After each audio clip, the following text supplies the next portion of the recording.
It's okay, it's alright. It's true terror in the middle of the night. Give it. My first condom acquisition was, for some reason, I just got my first car and I was still on my L-plate, so I couldn't drive it by myself, but apparently having a car has some sort of sexual status in the realms of my dad's view, so he sat me down as soon as he got my L-plates before we went for the first drive and was like, oh, you know, I'm just going to leave this in your glove box and you can do what you want with that. I don't care what's going on, but just make sure you use this and don't be dumb. And so he was wise, but it was awkward as hell, as you'd expect. I was gonna add a point of view that, like, I had no idea about how I should get one and was way too, like, embarrassed or shy to go to Coles as, you know, a 15-year-old or whatever and be like, I think I needed a box of this one.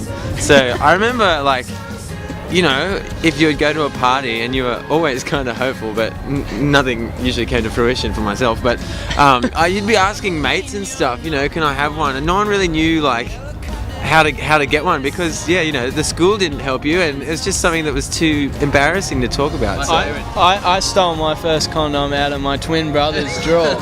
So he was sexually active before me, but it was nice to know that he was being safe about it at the time. And I got mine. I was with my girlfriend when I was younger, and my mum came into the room and, like, bombed in on us and asked us if we were sexually active, and then left us condoms just in case. I remember my mum gave me a box too at one point, and I was such a loser that a year later they had expired, and I threw out a full box of condoms. Pretty sure. At least you had That's a classic story. That happens to everyone. I'm upset that Mum gave Daniel condoms like a year and a half before me, thinking like he's not a competition. He's out he's out enjoying himself. I remember my favourite story is, I think I heard this from you guys, but everyone does it, is that you always go to Coles and you always, like, if you've gone there just to get condoms, but you have to grab like a bar of chocolate or something just so you don't look like you're a sex fiend. You Or just go gotta, to the self-service.